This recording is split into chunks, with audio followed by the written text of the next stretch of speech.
The trail markers stopped making sense around mile 4. Sam noticed it first.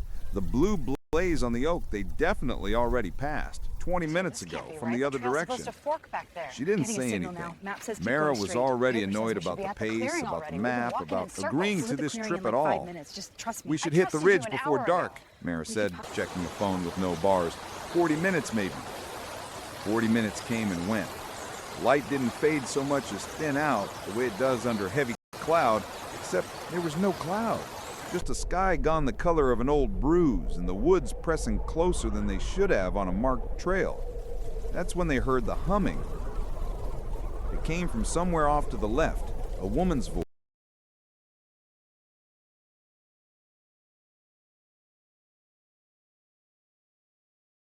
voice, tuneless, almost bored. Not words, just a low sound moving between the trees at a walking pace.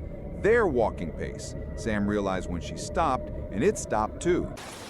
Probably another hiker, Mara said, in the voice of someone who didn't believe it. It kept moving.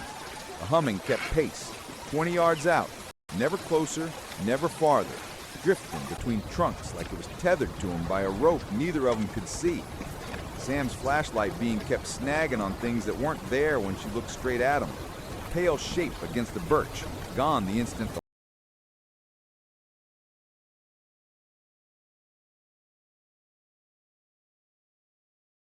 the light landed.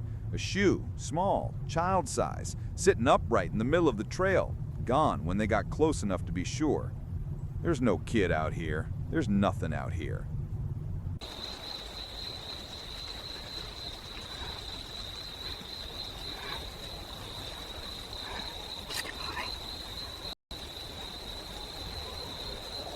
But something was keeping their measurement.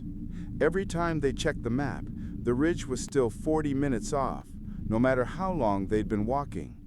The oak with the blue blaze came around again, and this time Sam stopped and touched the bark, and it was warm. The humming stopped. The silence that replaced it had weight. Sam felt it pressing against her eardrums, and she understood, the way you understand a fact in a dream, without evidence, without doubt, that the humming had been the friendly part, that it had been humming to let them know where it was. Politeness, maybe, or a kind of game. Sam? Mara's voice had gone very small. Something's walking with us. Sam didn't ask what she meant. She could feel it too. A third set of footsteps, slightly out of sync with their own, landing a half-beat late, as if something were copying them and hadn't quite gotten the rhythm right. When they stopped, it took one more step before it stopped too. They didn't run. Running felt, somehow, like it would matter to whatever this was, like it would enjoy that. So they walked, fast, silent, the beam of Sam's flashlight shaking across a trail that no longer bothered pretending to be a trail, just a gap between trees that happened to be walkable. Then, ahead, a light, not a flashlight, something warmer, flickering, low to the ground, and around it the unmistakable smell of wood smoke. Don't let that light go out. They shouldn't have run toward it. Do you hear that? Every rule either of them had ever half remembered from a campfire story said don't. But the alternative was the dark and the thing keeping time behind them. And so they ran, and the trees opened onto a clearing with a fire in it, and a man sitting beside the fire who did not look up. "You're on the old loop," he said, before they'd said a word. It does that to people. Doubles back on itself. Sit down, don't look at the tree line, and it'll let go by morning. Sam wanted to ask how he knew, how long he'd been sitting there, why the fire threw no smoke.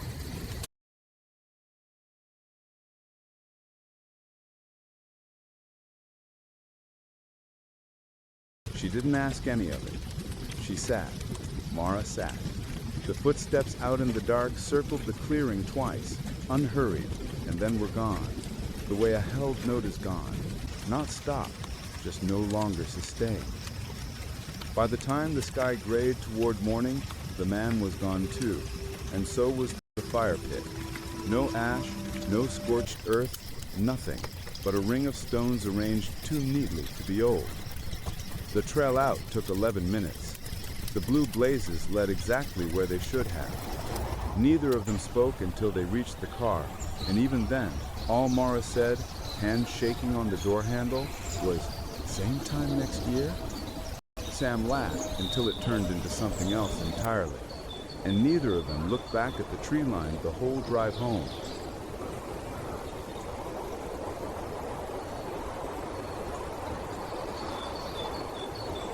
Still can't believe how clear it is after last night. Yeah, the storm scrubbed the air clean. Feels like a whole new place.